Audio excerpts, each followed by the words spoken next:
cómo fue que descubrí que tenía cáncer.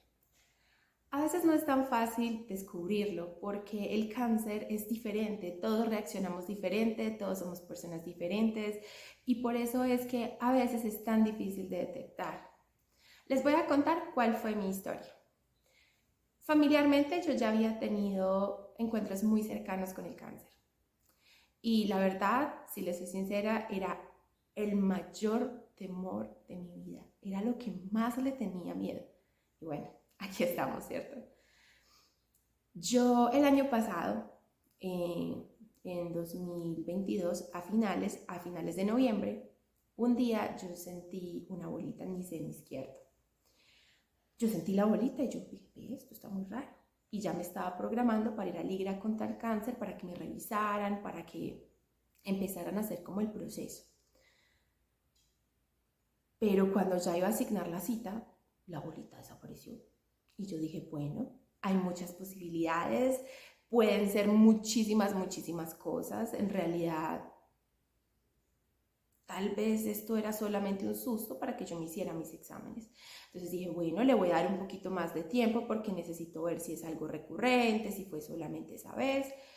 Y para serles honestas, estaba tan ocupada en mi trabajo que no me daba suficiente tiempo para investigar estas cosas. La bolita desapareció. En diciembre la bolita volvió a aparecer, pero ya estaba un poquito más grande. Ya tenía más o menos el tamaño de una pelota de ping pong y yo dije, esto está extraño.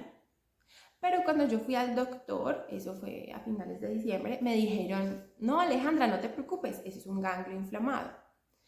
Para las que no saben qué es un ganglio inflamado, es cuando a veces por los ciclos menstruales o hormonales, los ganglios que están cercanos al seno se inflaman un poco y generan dolor. Esto tarda un poco, entonces tienes que esperar hasta que te llegue el periodo, luego tienes que esperar a que se vaya y esperar unos días para que se desinflamen. Por eso, pues, y por mi edad, la verdad, nunca pensaron que podría hacerlo, así que se desinflamó, supuestamente. Y yo por días la dejaba de sentir, otra vez se iba y yo decía, bueno, voy a esperar a lo que me dijeron los médicos. Pero empezó a doler y dolía bastante y me dolía acá en el hombro y me dolía en el seno y yo sentía dolor y yo decía, ve qué cosa tan extraña.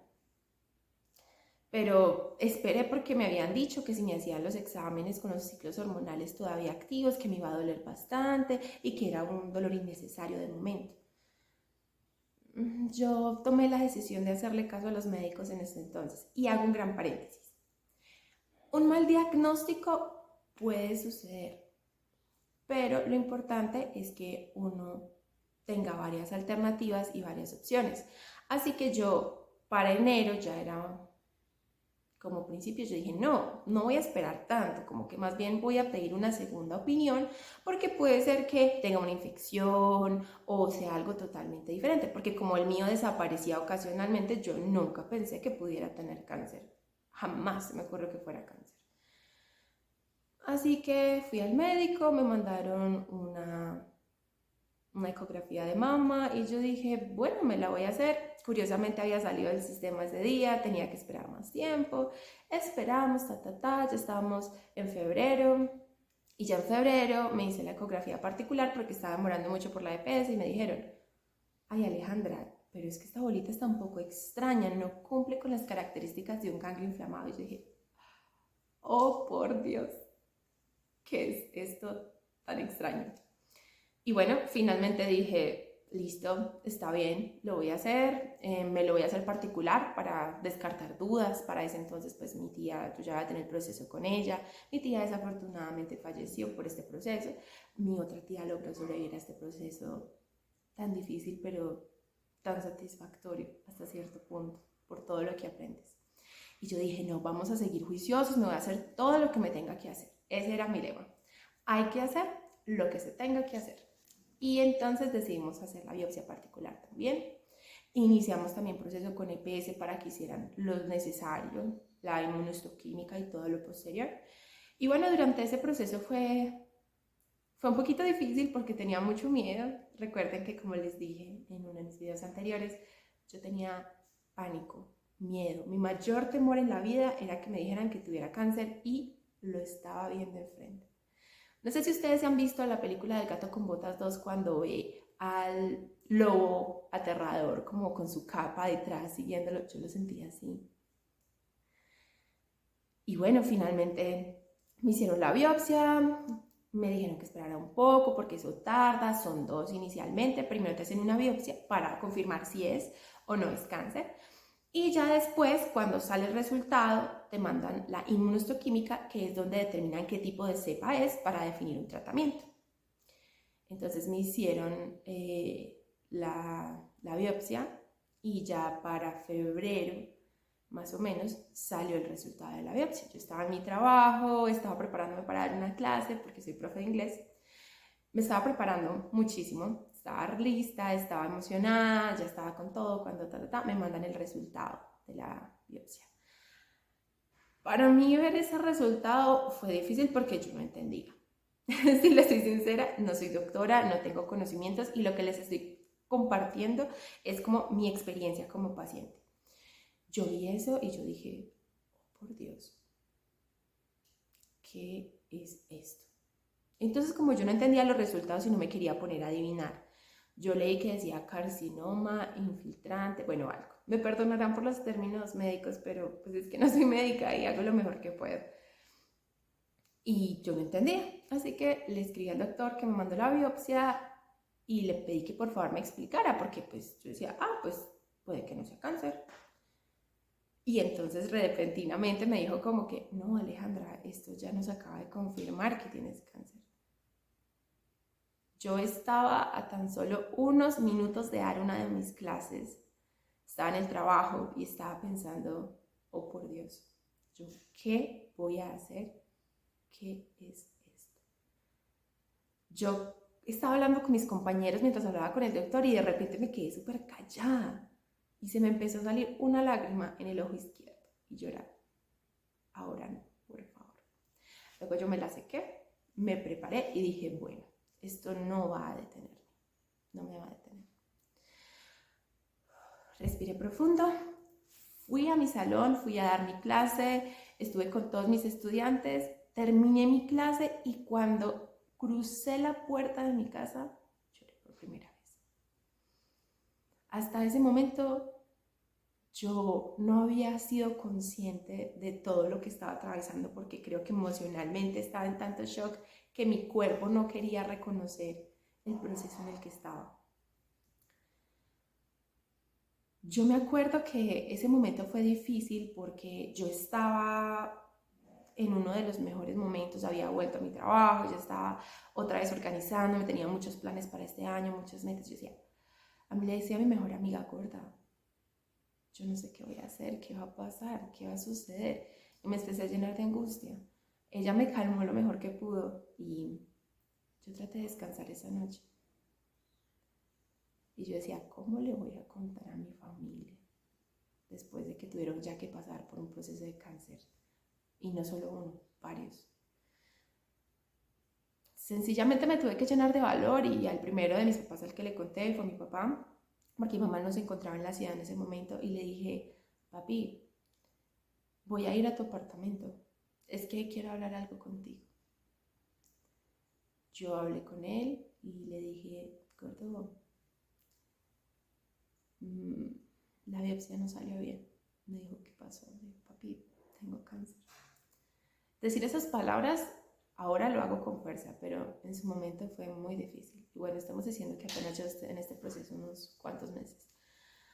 Para mi papá fue una noticia muy dura, pero me abrazó y me dijo, no hija, vamos a salir adelante, vamos a hacer todo lo que se pueda, vamos a hacer lo que se tenga que hacer y solo tenemos 3 opciones. Nos va a ir bien, muy bien o extra bien. No tenemos más alternativas. Y yo, sí, papi, no tenemos más alternativas. Intentar decirle a mi mamá también fue difícil porque ella en ese momento no se encontraba en esta ciudad. Ella estaba en Pensilvania, Caldas, y yo no le quería dar esta noticia por teléfono.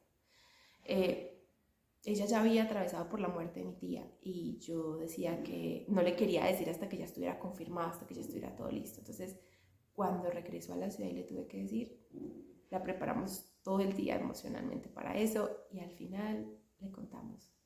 Mami me hizo unos estudios, me hizo unos análisis y no salieron bien.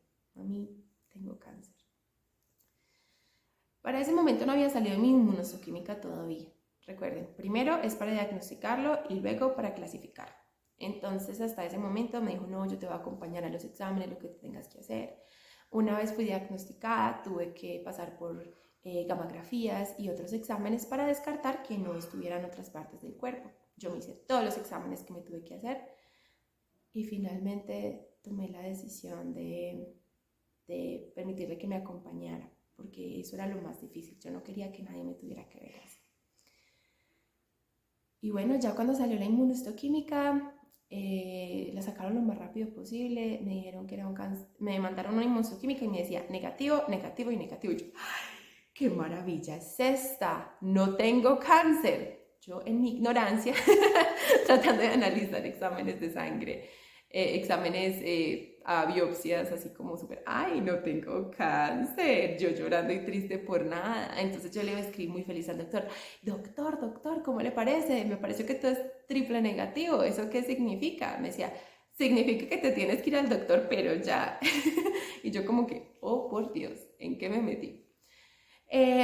Decidí principalmente hacer estos videos por eso, porque veía muchas personas mayores, veía muchas personas llenas de muchos consejos buenísimos, pero casi no encontraba personas de mi edad que estuvieran pasando por esto, porque recuerden que en esta edad son cosas muy diferentes, la madurez que tú tienes y muchas otras cosas son difíciles de aceptar.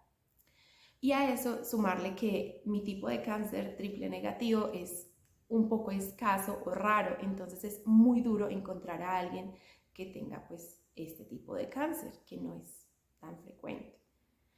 Entonces yo me asusté y yo empecé a buscar en internet y yo era como loca revisando por todas partes. Yo, oh por Dios, esto es un triple negativo, ¿qué va a pasar? Y entonces pasa lo que siempre pasa cuando tú buscas en Google, te vas a morir. En Google tú buscas cualquier cosa, una gripa, ya, tienes la gripe más extraña del 1800 no sé cuánto y te vas a morir. Entonces yo estaba muy aterrada porque cometí el error de buscar información sin haber tenido primero mi cita oncológica. Así que yo buscaba, hasta ese momento ni siquiera había tenido cita oncológica y ya había visto un montón de profesionales, mastólogos, ginecólogos, de todo. Y pues al final yo dije triple negativo, me puse a investigar, por fin pude hablar con un doctor y el doctor me dijo, oye Alejandra, mira, lo que pasa es que tú tienes una estirpe que se llama triple negativo, este tipo de cáncer pues tiene un tratamiento más limitado, es un poco más difícil de tratar, es un poco más agresivo y es más rápido. Si alguno de ustedes que está viendo estos videos tiene su inmunohistoquímica, básicamente ellos en la inmunohistoquímica tratan de buscar tres receptores, que son los receptores a estrógenos, creo, progesterona y el último HER2. Me disculpan si me equivoco con alguno de los términos, pero les repito, no soy doctora y créanme que estoy haciendo mi mejor esfuerzo. Esos receptores son como unas llavecitas para poder bloquear al cáncer y para poderlo tratar. Las personas que salimos triple negativo quiere decir que esos receptores no van a funcionar en nosotros, entonces tenemos un tratamiento más limitado, es decir, tenemos quimio, tenemos cirugía y ocasionalmente radio. Hasta hace poco que salieron nuevos tratamientos, pero eso se los comentaré en otro video. Entonces yo estaba emocionada diciendo, ay, salió triple negativo, Me dijeron que me tenía que ir al doctor y yo, ¿cómo así? Pero si dijo negativo. En ese momento no lo sabía. Entonces fui al doctor, empecé a hacer todos los exámenes, todas las vueltas, todo lo que pude y finalmente llegué ya al consultorio de mi primera oncóloga. Ella me dijo que triple negativo pues era una estirpe de cáncer un poco difícil de tratar, pero que tenía que ver cada caso particular. Tengo que aclarar que a mí el buscar en internet me hizo perder el miedo, porque mi lema es que tú le temes a aquello que desconoces. Entonces, si lo conoces, pues vas a dejar de temerle. Y en ese momento, la verdad, cuando yo llegué, ya me dijo todo lo que yo ya sabía. O sea, yo ya estaba lista para que mandaran la quimioterapia. Todo tuvo que ser demasiado rápido, muy, muy rápido. Pero tenía que ser así. Y yo digo que Dios me tenía destinada para que así fuera y lo descubriera en ese momento. Pero bueno, básicamente yo yo pasé por momentos complicados y momentos difíciles, pero cuando llegué donde la doctora yo dije, aquí es donde va a empezar la verdadera lucha, aquí es donde empieza. Y bueno, básicamente ese es el resumen de mi historia antes de empezar por los tratamientos. Así fue como descubrí el cáncer, como hice cosas muy ingenuas creyendo que eso era así. Y por las cosas que tuve que pasar familiarmente. Si tú en este momento te encuentras sola, no tienes a quien contarle, créeme que no estás sola. Me di cuenta durante todo este proceso que somos muchas, muchas, muchas las mujeres que estamos pasando por esto. Y para ninguna de nosotras ha sido fácil, para ninguna de nosotras ha sido sencillo. Todas tenemos historias muy diferentes. Desde mi masa con el tamaño de una bolita de ping pong hasta personas que tienen masitas súper pequeñas con el tamaño de un grano de arroz. Pero lo importante es eso, es que no te quedes, no te quedes solamente con lo que te dice internet, porque internet te mata en 5 segundos. Quédate con lo que te dicen los profesionales, quédate con el apoyo emocional que te dan las personas que aman y ante todo quédate con esa fe tan grande que tengas. Yo no sé qué tipo de fe tengas, no sé si crees en Dios, yo no sé si tú crees en el universo, no sé si crees en las energías, en Buda, en cualquier otra divinidad o entidad, pero apégate fuertemente a quien creas.